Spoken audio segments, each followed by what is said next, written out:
Good morning po, Bing Reyes, yung lingkod at kaibigan. Gospel Vlogging. The Gospel is according to the Gospel of St. John, chapter 1, verses 47 to 51. Before that, today we also celebrate the feast of the Archangels, Gabriel, Raphael, and Michael. Kaya sa dulo ng Gospel Vlogging, pag-usapan din natin ang mga anghel. According to the Gospel of St. John, chapter 1, verses 47 to 51. Ito po yung tagpo kung saan dinalaw ni Jesus si Philip at ang kapatid niyang si Nathaniel. Pagdalaw niya, si Nathaniel malayo pa, nasa orchard, yung may mga kahoy. Kaya pagdating na Panginoon, pinuntahan ng ating Panginoon ni Philip ang si Nathaniel. Nathaniel, halika. Dahil andito ang Panginoon, papakilala kita. Lumapit sila sa Panginoon. Nagulat siya pag palapit pa lang siya sa Panginoon, ipapakilala pa lang. Biglang sabi ng Panginoon,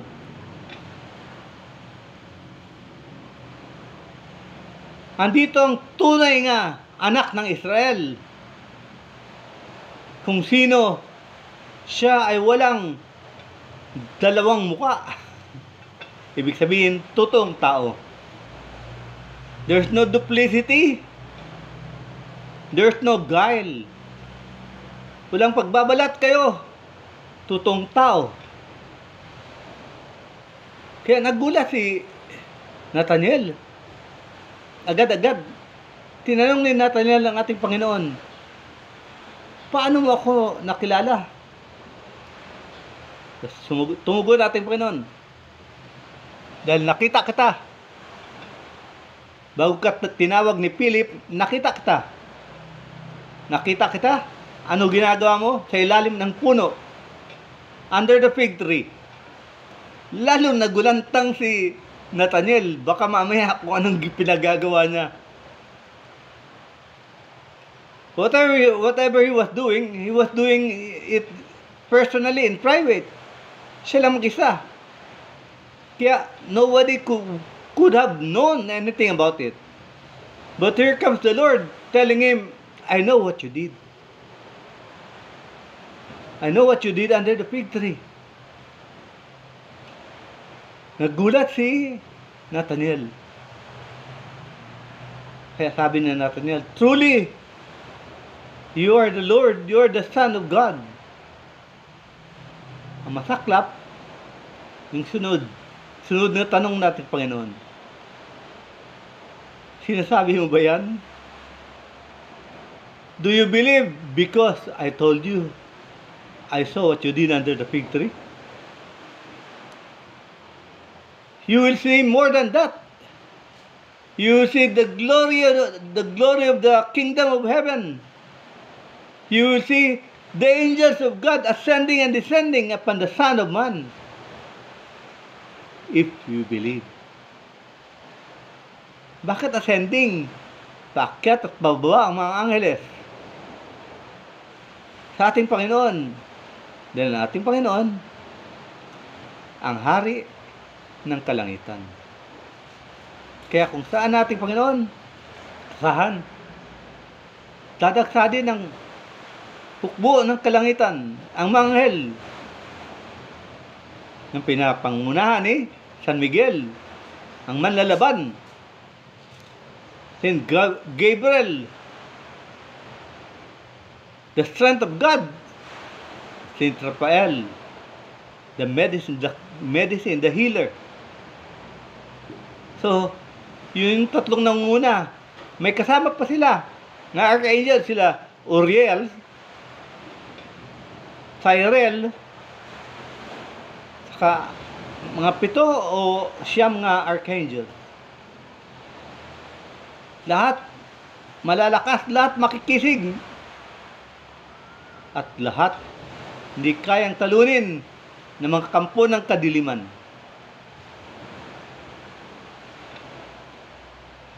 Yun, you will see the angels of God ascending and descending upon the Son of Man. Handang ang buong hukbo ng mga anghel sa kalangitan, handang maglingkod sa Panginoon dahil siya ang hari ng kalangitan. Itong lahat makikita mo, higit pa sa nalaman mo ngayon. Yun po ang pinakabuod ng Ebanghelyo.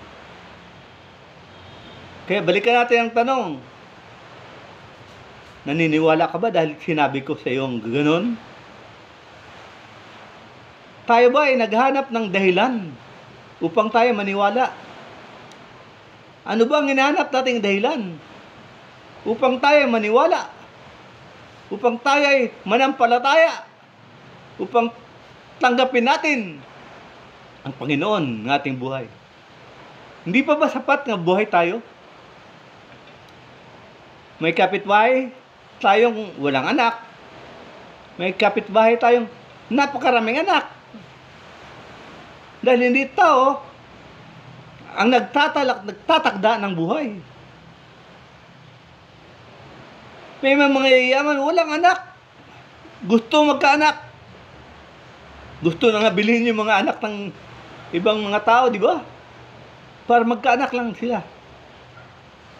Dahil wala silang anak. Hindi pinagkalooban. Kaya lang nagtatakda ng buhay, hindi tao, Diyos. Sa sementeryo naman tayo pumunta.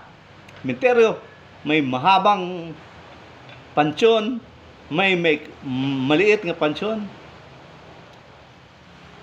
May kakalibing pa lang, may matagal nang nilibing, may matanda nang namatay, may bata pa lang namatay na. Dahil hindi tayo nagtatakda din hanggang kailan tayo. Dahil ang buhay, hindi tayo ang may-ari. Siya. Kaya, kung may buhay tayo, sana sapat na yun nga dahilan. Para magpasalamat sa Kanya. At maniwala. Huwag na maghanap pa ng kung ano-anong dahilan. Minsan kasi, yung hinahanap natin mga dahilan, nagiging alibay lang. Nagiging excuses lang para hindi tayo maniwala. Nagsisikap ako, wala, kinapos talaga. Nasaan na yung sinasabing God will provide? Kung ikaw yung Diyos, ikaw masusunod. Siya yung Diyos, hindi tayo. Ang kanyang kalooban ng maghahari at ang masusunod. At kung magkaiba ang ating kalooban, problema. Dahil hindi tayong masusunod siya. Napakalaking problema. Dahil sa bandang huli, pagbukas ng langit, baka hindi kasama ang ating kaluluwa. Dahil hindi na tayo naniniwala. Do you believe because I told you, I saw you before I met you? What is our reason for believing? Are we looking for alibis, excuses, and other reasons for us to say, yes, God, you are true, I believe in you? Huwag po hamunin ang kapangyarihan ng Panginoon. Dahil pag nangyari na nakita natin ang Panginoon, nakita natin ang liwanag niya, nakita natin ang mga angeles na bumababa sa langit at umakyat uli, ibig sabihin, wala na tayo dito sa mundo. Kaya huwag hamunin ang kabaitan ng Panginoon.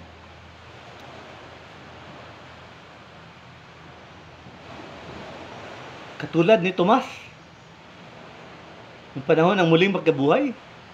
Hindi ako maniniwala hanggang hindi ko malalapat ang aking mga kamay sa kanyang mga sugat. Kaya nagpakita ang Panginoon. Tinawag niya Tomas, Marika. Tinanggal niya ang kanyang saplot. Hawakan mo! Hawakan mo! Hinawakan. Nanginginig pa. Nawakan niya ang suwat. Totoo. Anong nangyari? Panginoon, patawarin mo ako at ako'y nagalinlangan. Huwag nating hintayin na umabot sa punto na sa panunuyo ng Panginoon sa atin ay magkaroon ng hangganan. Ang kanyang pagmamahal na lagi nating tinatanggihan ay magbago. Dahil kung mangyari yon, patay kang bata ka. Paano na tayo? Ngayon pa lang, simula pa lang. Dahil may buhay tayo, nganiwala na tayo, magpasalamat na. Magbigay puri. Dahil yun ang buod ng Ebanghelyo. Do not make reasons. Do not look for reasons other than who and what you are. Because that is in itself is the proof of the existence of God. May dahilan ka pa ba? May dahilan pa ba tayo? Huwag na maghanap ng alibay. Huwag na maghanap ng excuses. Dalawa lang po yun. Either puti or itim. Masama or mabuti. Naniniwala o hindi. Ang naniniwala, papapasukin sa langit. Ang hindi, mahuhulog doon sa dagat-dagat ang apoy sa impyerno. At palagi ito, pinapaalala sa atin dahil ito ang katotohanan na ating patutunguhan. At nawa, lagi tayong gabayan din ng mga angeles. San Gabriel, San Rafael, San Miguel. Sa ating buhay. Dahil kailangan natin sila. Gabriel, the strength of God. Rafael, the healer. And Michael, the defender of the kingdom of heaven.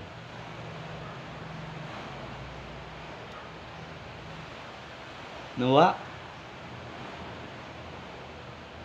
huwag nating hintayin na maging huli na ang lahat bago pa natin sabihin, Panginoon, patawarin mo ako, nagalinlangan ako sa inyo. Hindi ako naniwala agad-agad. Sana. Marami pang pagkakataon. Hanggang dito lang po. Maraming salamat. God bless us all.